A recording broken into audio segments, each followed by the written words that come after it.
Super A গ্রেডের melamine, যেটা সবচাইতে বেশি ভালো। স্টিল বডিটা স্বাভাবিকভাবে কিন্তু গরমকালেও আপনার পুরো বডিটাই হিট হয়ে যায় এবং পার্টেস সেগুলা কিন্তু পানিতে নষ্ট হয়ে যায়। আসসালামু আলাইকুম ওয়া রাহমাতুল্লাহ। স্বপ্নের ইনকিউবেটর নতুন আরেকটি প্রতিবেদনে আপনাদেরকে স্বাগতম।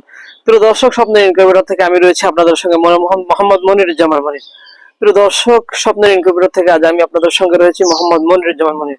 তো প্রিয় দর্শক, যখন বাংলাদেশের 64 জেলাতে কিন্তু স্বপ্নের ইনকিউবেটর কিন্তু অত্যন্ত বিশ্বস্ত সাথে কোয়ালিটি ফুল মালগুলো কিন্তু সেল করে থাকে। আপনারা দেখতে পাচ্ছেন আমাদের লোকটা কত সুন্দর। এখানে দেখতে পাচ্ছেন কিন্তু এই যে সিলটা রয়েছে সুপার এ গ্রেডের মেলামাইন, যেটা সবচাইতে বেশি ভালো। স্টিল বডিটা স্বাভাবিকভাবে কিন্তু গরমকালেও আপনার পুরো বডিটাই হিট হয়ে যায় এবং পার্টেস সেগুলা কিন্তু পানিতে নষ্ট হয়ে যায়। এটা একটা পদার্থ, পিসিল পদার্থ। আপনারা লুকটা দেখে বুঝছেন কতটা কোয়ালিটিফুল। আমরা দুইটা লুকিং গ্লাস দিয়েছি যাতে করে পরিপূর্ণ আপনার ডিমের কোয়ালিটিটা, বাচ্চার কোয়ালিটিটা আমরা কিন্তু বাইরে থেকে যাতে করে আপনারা কন্ট্রোল করতে পারেন। তো প্রিয় দর্শক, আমাদের এই যে এই পাশে যদি আমি একটু দেখাই আপনাদেরকে, এখানে কিন্তু আমাদের একটা ওভার টেম্পারেচার রয়েছে। গরমকালে কিন্তু ওভার হিটার বের করে দিবে এবং চতুর্দিকে কিন্তু আমরা দেখুন প্রত্যেকটা জয়েন্টে আমরা কিন্তু ইউ ক্যাপ আমরা কিন্তু ইউজ করেছি। তো প্রিয় দর্শক, আমাদের এই মেশিনটা আসলে চলে যাচ্ছে আমাদের কুষ্টিয়া দৌলতপুরে আমাদের টিটু ভাইয়ের জন্য। ভাই একজন নতুন উদ্যোক্তা, 400 সেটার 200 হ্যাচার।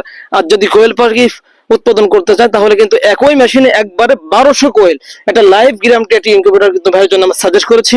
ভাইয়ের জন্য দোয়া ও শুভকামনা রইল। তো আপনাদের যদি এই ধরনের কারোর কোয়ালিটি ফুল এবং 100% অটোমেটিক ইনকিউবেটর প্রয়োজন হয় তাহলে কিন্তু আমাদের স্ক্রিনে দেওয়া নাম্বারে যোগাযোগ করতে পারেন। তো প্রিয় দর্শক, সকলে ভালো থাকবেন, সুস্থ থাকবেন। দেখা হবে পরবর্তী নতুন আরেকটি প্রতিবেদনে। পরবর্তী প্রতিবেদনে দেখার আমন্ত্রণ রইল। তো সে পর্যন্ত সকলে ভালো থাকবেন, সুস্থ থাকবেন। আল্লাহ হাফেজ। আসসালামু আলাইকুম ওয়া রাহমাতুল্লাহি ওয়া বারাকাতুহু।